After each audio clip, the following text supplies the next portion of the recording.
আসসালামু আলাইকুম গাইস, কি অবস্থা সবার? আশা করি সকলেই ভালো আছো। তো টাইটেল এন্ড থাম্বনেল দেখে অলরেডি বুঝে গেছো আজকে কিন্তু আমরা একদম ইউনিক টাইপের একটা ফটোশুট করব, মানে ফটো এডিটিং করব।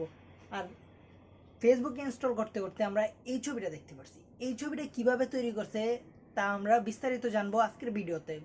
ছবিটা দেখতে কিন্তু খুবই ইউনিক মনে হইতেছে, কিন্তু আসলে এটার মধ্যে এত খাটনি করার মতো কিচ্ছু নাই। তো আমাদের কাছে জাস্ট এই ছবিটা আছে, আর আমরা এই ছবিটার কিন্তু পাতাগুলো আছে তিনটা। এটা হচ্ছে গোলাপের পাতা।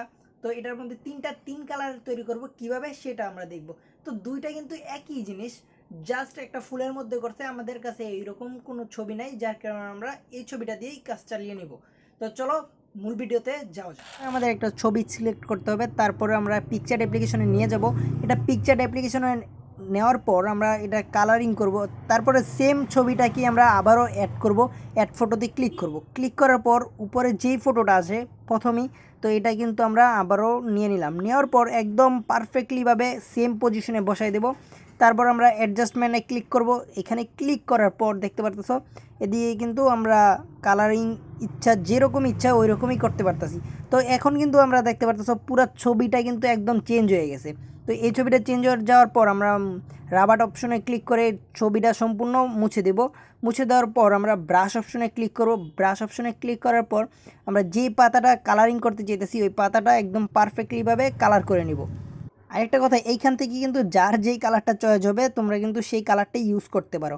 আর এইখানে দেখতে পারতেছো আমরা কিন্তু ব্রাশ দিয়ে একদম পারফেক্ট পজিশনে ভাবে আমরা রেখে তারপর হচ্ছে আমরা কালারিং করতেছি। তোমরা চাইলে সেম একই পজিশনে রেখে জুম করার পর জুম করলে দেখবা একদম সামনে এসে পড়তেছে, তখন তোমরা ইজিলিভাবে এটা কালারিং করতে পারবা। তারপর আমাদের একটা পাতা তো কমপ্লিট হয়ে গেছে। সেকেন্ড লেয়ারে আবারও আমরা অ্যাড ফটোতে ক্লিক করব। তারপর আবারও সেম পজিশনে বসাবো। বসানোর পর আবারও আমরা অ্যাড করে একদম জাস্ট একটা পাতাকে কালারিং করব। ব্রাশ অপশনে ক্লিক করার পর আমরা ইজিলিভাবে আবারও এই পাতাটা সেমভাবে করে নেব। তো এইভাবে কিন্তু তিনটা পাতা আমরা কমপ্লিট করে নিছি। তো এখন কিন্তু দেখতে পাচ্ছি ছবিটা কিন্তু এমন দেখা যাবে। আবারও হচ্ছে আমরা এটা ট্রাই করছিলাম, এটা কিন্তু এই ছবিটার মধ্যে কিন্তু আমরা চারটা পাতার কালার চেঞ্জ করছি। তোমরা চাইলে কিন্তু এইভাবে কিন্তু 4-5টা কালার ইজিলিভাবে চেঞ্জ করতে পারো। তোমরা ফাইনালি দেখতে পারলা এত ইজিলিভাবে আমরা এই ছবিটা তৈরি করতে পারছি, যা বলার বাইরে। এটা চাইলে কিন্তু তোমরাও তৈরি করতে পারো। কিন্তু যখন আমরা ছবিটা ফার্স্ট অফ অল দেখছিলাম বা অনেকে দেখো যে এইরকম ছবি কিভাবে তৈরি করে, তাইলে তারা কিন্তু কনফিউজ হয়ে যাও যে কীভাবে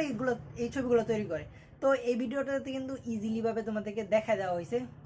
তো যারা যারা ফুল ভিডিও দেখছো তারা কিন্তু অবশ্যই লাইক করতে বলবো না, আর যারা যারা অল্প ভিডিও দেখছো তারা কিন্তু কিচ্ছু বুঝতে পারো নাই।